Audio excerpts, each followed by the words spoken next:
going on, everybody? Josh Quinones here. So I've had some hands-on time with the Samsung Galaxy Note 10 and the Note 10 Plus at Samsung's Unpacked event in New York, and even a little bit after that. And I got to do a little comparison between the previous Galaxy Note 9 and those two devices, and that's exactly what I want to do today. Just a quick comparison between all three devices to help you out in deciding if maybe you do want to upgrade from the Note 9 to the Note 10 or Note 10 Plus, and try to find out if it's actually going to be worth that upgrade. Now, I'm not going to go into full detail with all of the specs. I'll say that for when I get my actual official device in hand, but this is just a quick comparison with the hands-on time that I did get at the Unpacked event. Alright, so let's go over some of the specs here. We'll start off with the Galaxy Note 10, comparing it to the Note 9. So, on the Note 9, you are going to get a bigger display at 6.4 inches compared to the smaller display on the Note 10 at 6.3 inches. It is a dynamic AMOLED display and only coming at 1080p resolution compared to the 1440p resolution on the Note 9. So it is a bit of a downgrade when it comes to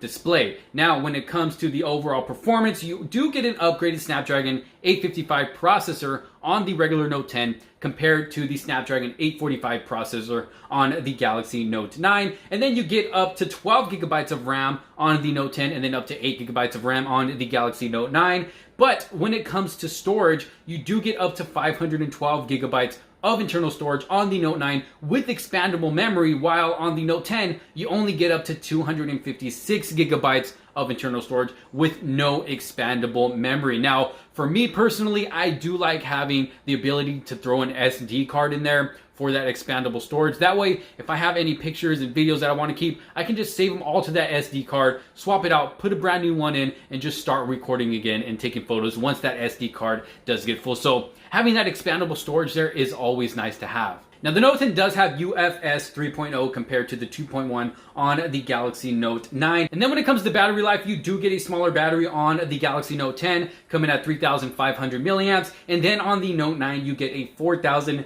milliamp battery. But the Note 10 does have the ability to charge a lot faster than what we have on the Galaxy Note 9. Now, when it comes to the camera setup of both devices, you do have improved cameras on the Samsung Galaxy Note 10 compared to the Note 9. You do now have a 3 camera setup with a main 12 megapixel lens. You got a wide 16 megapixel lens and a 12 megapixel telephoto lens, while on the Note 9 you only have a 12 megapixel main lens and a 12 megapixel telephoto lens on the rear. So it's always nice to have that wide angle lens. I always use it on my Samsung Galaxy S10 Plus. It's always great to use. I love using it. So the fact that they brought it to the new Galaxy Note 9 is great, and I wish they would have brought that early on with the Galaxy Note 9. So when it comes to cameras, you are going to get some camera improvements. Now, as far as looks and feel go, both devices are absolutely beautiful devices. There is no doubt about that. Obviously, the Note 10 is going to feel better in the hand. It's going to fit better in the hand because it is a smaller device, also giving you a full screen experience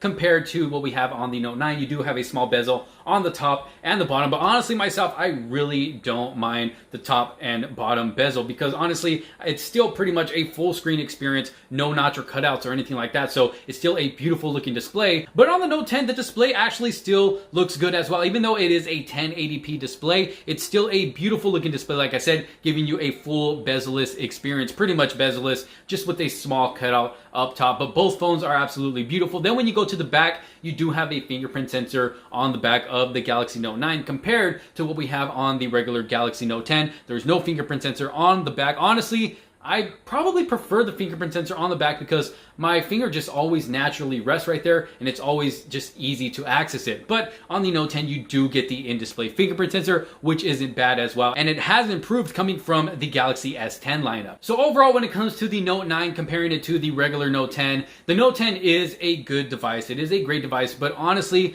me personally, in my opinion, I don't really feel like it's going to be worth the upgrade because there is some things that the Note 10 is lacking coming from the Galaxy Note 9. And also, it doesn't have a headphone jack. If you are into that, the Note 9 does have the headphone jack still. With the Note 10, you are going to have to get yourself a dongle because if you watch my previous unboxing video, there was no dongle included. Now, it did include USB Type-C wired earbuds, but if you have your own headphones that you like to use that are wired, you are going to have to buy yourself a dongle. So, like I said earlier, it is lacking some things that the Galaxy Note 9 still has and still performs great with. So, honestly, in my opinion, it's going to be maybe a little little bit of a downgrade if you do go to the regular Note 10. Now, comparing it to the Galaxy Note 10 Plus, that is a whole different story. So the specs for the Galaxy Note 10 Plus include a bigger 6.8-inch dynamic AMOLED display that looks absolutely beautiful. It is 1440p resolution, comes with a Snapdragon 855 processor,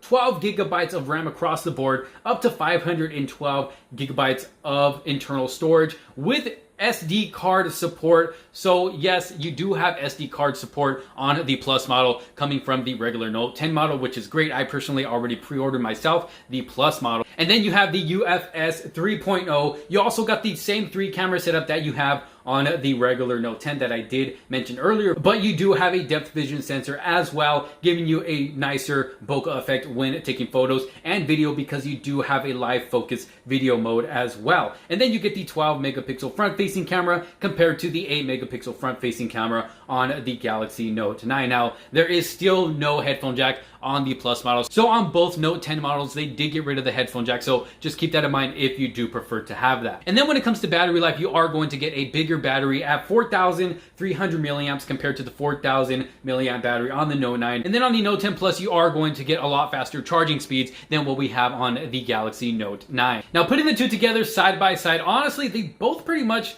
look like they were the same size. The Note 10 maybe just a little bit wider, but honestly, you can't really tell. The Note 10 Plus does look a little bit more boxier compared to the Galaxy Note 9, but like I said, both pretty much the same size, but the difference is that the Note 10 Plus does not have, it pretty much has no bezels on it. It does have a small chin, but not the size of the one here on the Galaxy Note 9. And then there's no forehead as well. Like I did mention with the Note 10 as well, you do have the camera hole punch out up top, giving you a pretty much all screen experience, and it looks absolutely beautiful. But either way, both devices look good, but I do feel like it will be an upgrade coming from the Note 9 to the Note 10 Plus, because the Note 10 Plus also offers a lot of features, especially when it comes to the S Pen. There is just so many new features, which I will cover in my full review. So if you haven't subscribed yet, make sure you hit that subscribe button so you don't miss out. This was just supposed to be a quick comparison, but I do have a dummy model right here of the Galaxy Note 10 Plus that we can just kind of use for a size comparison. As you can see, they are pretty much both the same size as far as height goes. Obviously, there is a difference in camera setup as well. But overall, I was really loving the Galaxy Note 10 Plus when I had my hands on time with it. And if you watch my unboxing video, I was very impressed with the device as well. Performance is great. Performance on the Note 9 is great as well. Me personally, it still runs great for me. I don't really notice any lagging on it, but I am upgrading to the Galaxy Note 10 Plus, so I will have a full review on that. And like I said, when I do get my official device in hand, I will do a more in-depth comparison between that and the Galaxy Note 9 to really figure out if it is worth it for you to upgrade. With the Note 9, you can get it for a really good price right now. There's a lot of good sales going on, or if you look on eBay, things like that, you can find this device for a really good price. The Note 10 Plus is currently going for around $1,100 right now. So yeah, the price is kind of up there. It is kind of high. Me personally, I do not like the price. It is high, but we are living in a time where pretty much all the flagships are going for over $1,000 or close to $1,000. So that's just kind of something you have to expect now coming from these flagship devices. Do we like it? No, we don't. But like I said, that's just something we're going to have to expect now. Hopefully in the near future, prices will start to drop a little bit, but I really don't see that happening. But overall, the Note 10 and Note 10 Plus are both beautiful devices. Like I said, the Note 10 is going to be a bit of a downgrade coming from the Note 9 in my opinion, but the Note 10 Plus is a bit more of an upgrade from the Note 9, coming with some new features that are actually pretty cool. But like I said, I'll cover all that in my full review, and I'll make a bunch of separate videos as well. Y'all let me know what you want to see down in the comment sections below once I do get my official device in hand. But for now, I hope this video helped out maybe just a little bit with this quick comparison. Let me know what you think down in the comment sections below. Thank you all so very much for watching. Don't forget to subscribe and hit that bell for notifications so you don't miss out on any other future videos to come. But for now, this is Josh Quinones. Thanks again for watching. I'll see you all in the next one. Peace out.